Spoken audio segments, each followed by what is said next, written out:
ನೋಡಿ, ಧರ್ಮಸ್ಥಳ ಪ್ರಕರಣದ ವಿಚಾರದಲ್ಲಿ ಕೆಲವು ಯೂಟ್ಯೂಬರ್ಸ್ಗಳು ಬಣ್ಣ ಬಣ್ಣದ ಮಾತುಗಳನ್ನು ಆಡಿದ್ರಲ್ಲ. ತಮ್ಗೇನೋ ಒಂದಿಷ್ಟು ಯೂಟ್ಯೂಬ್ಗಳಲ್ಲಿ ವ್ಯೂಸ್ ಬರುತ್ತೆ ಅಥವಾ ದುಡ್ಡು ಬರುತ್ತೆ ಅಂತ ಹೇಳಿ ಮಾತಾಡಿದ್ರಲ್ಲ, ಅವರೆಲ್ಲರನ್ನ ಕೂಡ ಇದೀಗ ವಿಚಾರಣೆಯನ್ನ ಮಾಡಲಾಗ್ತಾ ಇದೆ. ಧರ್ಮಸ್ಥಳ ಕೇಸಲ್ಲಿ ಯೂಟ್ಯೂಬ್ಗಳನ್ನ ಜಾಲಾಡಿದ SIT. ಧರ್ಮಸ್ಥಳ ಕ್ಷೇತ್ರದ ತೇಜೋವಧೆಗೆ ಭಾರಿ ಫಂಡಿಂಗ್ ಆರೋಪ ಕೇಳಿ ಬರ್ತಾ ಇತ್ತು. 40 ಯೂಟ್ಯೂಬರ್ಸ್ಗಳು 500 ಟ್ರೋಲ್ ಪೇಜರ್ಗಳಿಗೆ ಕಾದಿದೆ ಬಿಗ್ ಶಾಕ್. 60ಕ್ಕೂ ಅಧಿಕ ಕಂಟೆಂಟ್ ಕ್ರಿಯೇಟರ್ಗಳಿಗೂ ನೋಟಿಸ್ ಫಿಕ್ಸ್ ಅನ್ನುವಂಥ ಪ್ರಶ್ನೆ ಇಲ್ಲಿ. ಸಮಯ ಸುಮಾರು 8,000 ಯೂಟ್ಯೂಬ್ ಚಾನೆಲ್ಗಳಲ್ಲಿ ಅಪಪ್ರಚಾರವನ್ನ ಮಾಡಲಾಗಿತ್ತು. ಅವರೆಲ್ಲರನ್ನ ಕರಿತಾ ಇದ್ದಾರೆ ಇದೀಗ SIT ಅಧಿಕಾರಿಗಳು. ಒಬ್ಬೊಬ್ಬರನ್ನೇ ಕರೆಸಿ ವಿಚಾರಣೆಯನ್ನ ನಡೆಸ್ತಾ ಇದ್ದಾರೆ. ಯಾರು? SIT ಅಧಿಕಾರಿಗಳು. ಹೊರ ರಾಜ್ಯದ ಯೂಟ್ಯೂಬರ್ಗಳಿಗೂ ಕೂಡ ಶುರುವಾಗಲಿದೆ ಸಂಕಷ್ಟ ಅನ್ನುವಂಥ ಮಾಹಿತಿ ಲಭ್ಯವಾಗ್ತಾ ಇದೆ. ಧರ್ಮಸ್ಥಳ ಕೇಸಲ್ಲಿ ಯೂಟ್ಯೂಬರ್ಸ್ಗಳ ಜಾಲಾಡಿಸ್ತಾ ಇದ್ದಾರೆ SIT ಅಧಿಕಾರಿಗಳು. ಏನೋ ಒಂದಿಷ್ಟು ವ್ಯೂಸ್ ಬರುತ್ತೆ, ಏನೋ ಒಂದಿಷ್ಟು ಪುಡಿಗಾಸ್ ಬರುತ್ತೆ ಅಂತ ಹೇಳಿ ಬಾಯಿಗೆ ಬಂದಂಗೆ ಬೊಗಳಿದ್ರಲ್ಲ ಇವರೆಲ್ಲ ಯೂಟ್ಯೂಬರ್ಗಳಲ್ಲಿ. ಯಾವ ಪುರಾವೆಗಳಿಲ್ಲ, ಯಾವ ತನಿಖಾ ವರದಿಗಳನ್ನ ಓದಲಿಲ್ಲ, ಏನೇನು ತಲೆಯಲ್ಲಿ ನಾಲೆಡ್ಜ್ ಇಲ್ಲ. ಆದರೆ ಬಾಯಿಗೆ ಬಂದಂತೆ ಬಣ್ಣ ಬಣ್ಣದ ಕಥೆಗಳನ್ನ ಕಟ್ಟಿ ಇವರೆಲ್ಲ ಏನು ಹೇಳಿದ್ರು ನೋಡಿ, ಅವರೆಲ್ಲರನ್ನ ಒಬ್ಬೊಬ್ಬರನ್ನಾಗಿ ಕರೆಸ್ತಾ ಇದ್ದಾರೆ. ಒಬ್ಬೊಬ್ಬರನ್ನಾಗಿ ಕರೆಸಿ ಅವರ ಹತ್ರ ಮಾತಾಡಿಸ್ತಾ ಇದ್ದಾರೆ. ಹೇಳು, ಯಾವ ಪುರಾವೆಗಳನ್ನ ಇಟ್ಕೊಂಡು ನೀ ಯೂಟ್ಯೂಬ್ ವಿಡಿಯೋನ ಮಾಡಿದೆ? ಹೇಳು, ಯಾವ ಸಾಕ್ಷಿಗಳನ್ನ ಇಟ್ಕೊಂಡು ಯೂಟ್ಯೂಬ್ ವಿಡಿಯೋಗಳನ್ನ ಮಾಡಿದೆ?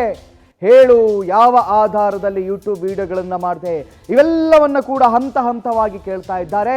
ಇನ್ನು ಈ ವಿಚಾರದ ಕುರಿತಾಗಿ ಹೆಚ್ಚಿನ ಮಾಹಿತಿಯನ್ನು ನೀಡಲಿಕ್ಕೆ ಧರ್ಮಸ್ಥಳದಿಂದ ನಮ್ಮ ಪ್ರತಿನಿಧಿ ರೂಪೇಶ್ ನನ್ನ ಜೊತೆ ನೇರ ಸಂಪರ್ಕದಲ್ಲಿದ್ದಾರೆ. ರೂಪೇಶ್, ಈ SIT ತನಿಖೆ ಇದೆಯಲ್ಲ, ಬಹಳ ಡೀಪ್ ಆಗಿ ಮತ್ತು ಕೀನ್ ಆಗಿ ಮಾಡ್ತಾ ಇದ್ದಾರೆ, ವೆರಿ ಕೀನ್ ಆಗಿ. ಒಬ್ಬೊಬ್ಬ ಯೂಟ್ಯೂಬರನ್ನ ಕೂಡ ಕರೆದು ಚರ್ಚೆಯನ್ನ ಮಾಡ್ತಾ ಇದ್ದಾರಂತೆ, ಪ್ರಶ್ನೆಗಳನ್ನ ಕೇಳ್ತಾ ಇದ್ದಾರಂತೆ. ಇದುವರೆಗೆ ಬಣ್ಣ ಬಣ್ಣದ ಕಥೆಗಳನ್ನ ಹೇಳ್ಕೊಂಡು ಬಂದಿದ್ರು ಯೂಟ್ಯೂಬರ್ಸ್ಗಳು. ಯಾವ ಪುರಾವೆಗಳಿಲ್ಲ, ಯಾವ ಸಾಕ್ಷ್ಯಗಳಿಲ್ಲ, ಏನೂ ಇಲ್ಲದೆ ಸುಮ್ಮನೆ ಕಥೆಗಳನ್ನ ಕಟ್ಟಿದ್ರಲ್ಲ, ಇಂತಹ ಯೂಟ್ಯೂಬರ್ಸ್ಗಳನ್ನ ಈಗ ಕರೆದು ಏನಂತ ಕೇಳ್ತಾ ಇದ್ದಾರೆ ರೂಪೇಶ್? ಕಾರ್ತಿಕ್, ಇಲ್ಲಿ ಪ್ರಮುಖವಾಗಿ ಸಾಮಾಜಿಕ ಜಾಲತಾಣಗಳ ಪಾತ್ರ ಧರ್ಮಸ್ಥಳ ವಿರುದ್ಧ ಅಪಪ್ರಚಾರ ಮಾಡಲಿಕ್ಕೆ ದೊಡ್ಡ ಪಾತ್ರವನ್ನು ವಹಿಸಿತ್ತು. ಅದಾದ ಬಳಿಕವಾಗಿ ಈಗ ಒಂದಿಷ್ಟು ಸಂಘಟಿತ ಪ್ರಯತ್ನವನ್ನು ಕೂಡ ಮಾಡಿದ್ರು. ಯಾಕಂದ್ರೆ ಯೂಟ್ಯೂಬರ್ ಸಮೀರ್ ಆ ವಿಡಿಯೋನ ಮಾಡ್ತಾರೆ, ಅದನ್ನ ಹೆಂಗ್ ಪ್ರಮೋಷನ್ ಮಾಡಬೇಕು ಅಂತೇಳಿ ಪ್ಲಾನ್ ಮಾಡ್ಕೊಂಡಿದ್ರು. ಅದಾದ ಬಳಿಕ ಯೂಟ್ಯೂಬ್ ಸಮೀರ್ ಯಾವತ್ತು ವಿಡಿಯೋ ಹಾಕ್ತಾರೆ ಅದು 36 ಲಕ್ಷ ವ್ಯೂಸ್ ಆಗುತ್ತೆ, ಅದೆಷ್ಟೋ ದಿನದಲ್ಲಿ ಅಂತೇಳಿ ಹೇಳಾಗ್ತಾ ಇತ್ತು.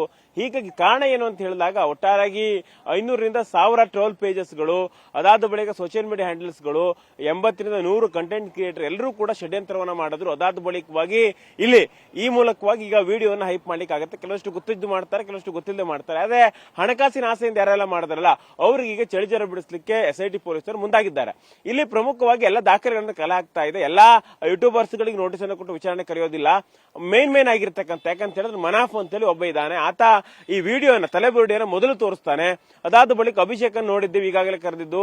ಅದಾದ ಬಳಿಕ ರಾಮ್ ಪೇಜ್ ಇರಬಹುದು, ಬೇರೆ ಬೇರೆ ಪೇಜ್ಗಳಿರ್ಬಹುದು, ಎಲ್ಲಾ ಪ್ರಮುಖವಾಗಿರ್ತಕ್ಕಂಥ ಪೇಜ್ ನೋಟಿಸ್ ಕೊಟ್ಟು ವಿಚಾರಣೆ ಕರೀಲಿಕ್ಕೆ SIT ಅವರು ಸಿದ್ಧತೆಗಳು ಮಾಡ್ಕೊಂಡಿದ್ದಾರೆ. ಕೆಲವಷ್ಟಿಗೆ ನೋಟಿಸ್ ಕೊಟ್ಟು ಕರೆದಿದ್ದಾರೆ. ಮನಾಫ್ ಅಂತ ಹೇಳಿ ತಲೆಬುರುಡಿಯನ್ನು ಮೊದಲು ತೋರಿಸ್ತವನು, ಯಾವುದೇ ರೀತಿ ಬ್ಲರ್ ಮಾಡಿ ತೋರಿಸಿರ್ಲಿಲ್ಲ. ಹೀಗಾಗಿ ಜುಲೈ 11ರಂತೂ ಆತನಿಗೆ ತಲೆಬುರುಡಿ ಸಿಗುತ್ತೆ. ಹೀಗಾಗಿ ಆತ ತಲೆಬುರುಡಿ ವಿಜುವಲ್ ಸಿಗುತ್ತಲ್ಲ, ಎಲ್ಲಿಂದ ಸಿಕ್ತು ಅಂತೇಳಿ ಮೂಲವನ್ನು ಕಲೆ ಹಾಕಬೇಕಾಗುತ್ತೆ. ಹೀಗಾಗಿ ಮನಾಫ್ಗೆ ನೋಟಿಸ್ ಅನ್ನು ಕೊಟ್ಟಿದ್ದಾರೆ. ಇವತ್ತು ವಿಚಾರಣೆಗೆ ಹಾಜರಾಗಿ ಅಂತ ಹಿಂದೆ ನೋಟಿಸ್ ಕೊಟ್ಟಿದ್ರು, ಆಗೋದಿಲ್ಲ ಇವತ್ತು ಬರ್ತೀನಿ ಅಂತ ಹೇಳಿದ್ದ.